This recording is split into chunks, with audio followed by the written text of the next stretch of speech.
Hey, we're still in section 3.4. This is the second video, and it should be the last video in this particular section. You want to go all the way down where we start talking about graphing techniques. So this is going to be graphing techniques for polynomials. So you'll notice that we've been given some polynomial, and in order to sketch the graph, we're going to follow the following steps.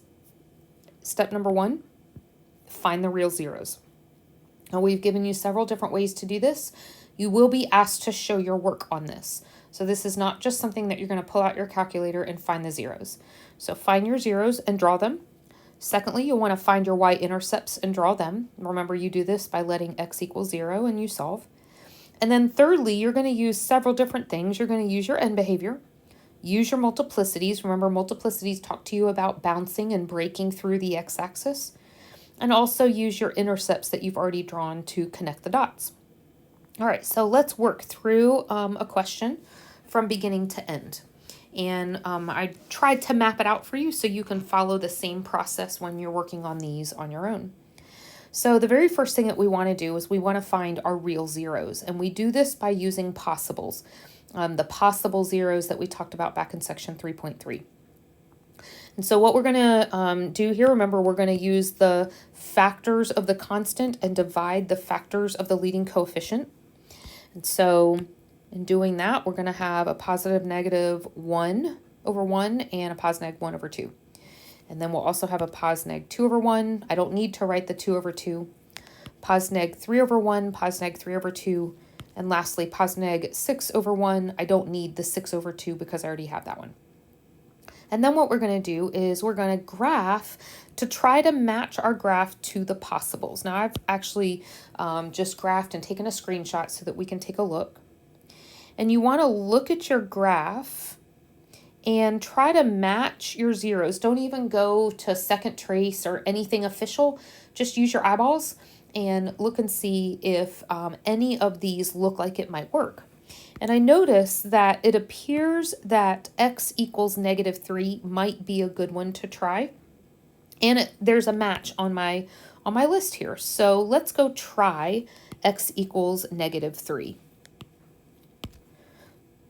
And so we'll do synthetic substitution. We need our equation for that. And sure enough, we end up getting a remainder of 0, so this one works. So one of the things that I'm going to do is I'm going to go draw x equals negative 3 on my graph. And you actually see that I already have that one drawn. Okay, so then step number 2, I'm sorry, I'm not finished with this one yet. Then I need to still find the rest of my zeros. So you'll notice that your depressed polynomial, your quotient, is a quadratic. So we just want to solve our quadratic, set it equal to 0. I like to factor on these. And so then my last two zeros are going to be x equals a negative half and an x equals 2. So I'm going to go and put those on my graph as well. So you have my negative half and my positive 2. So we've drawn our zeros. And here I've just made a list of what my three solutions are, what my three zeros are.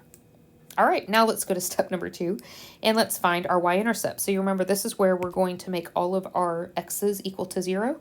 And when we solve that, we get a y value of negative 6. So I've also put this onto my graph.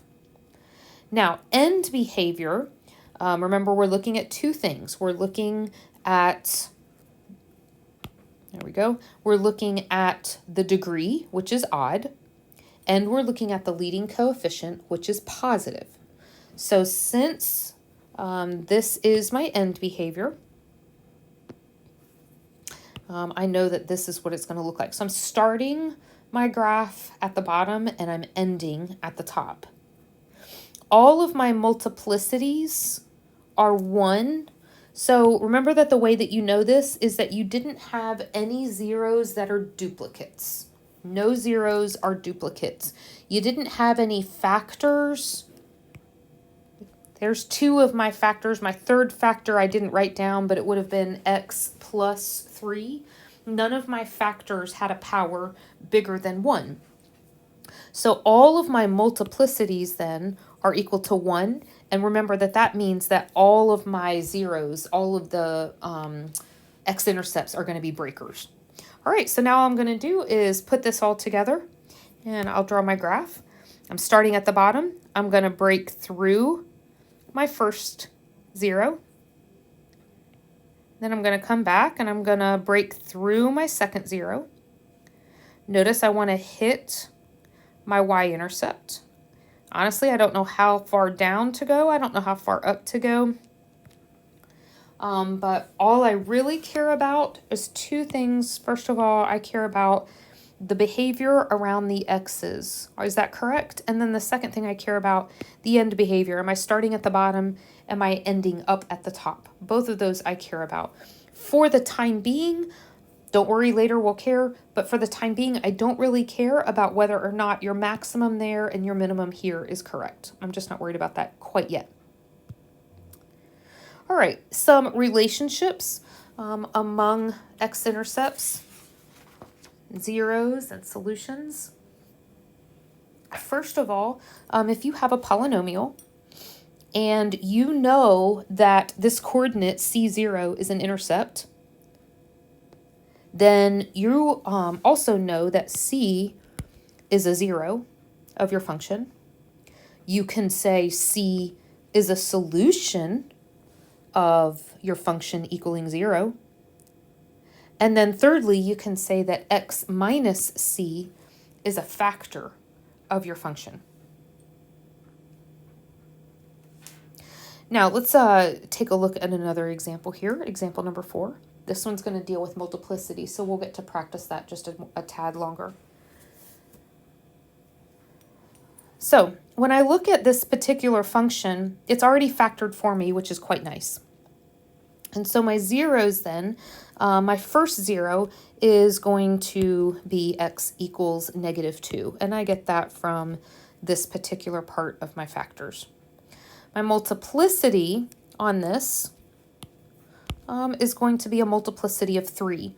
Now remember, when I have a multiplicity that's odd, it's going to be a breaker.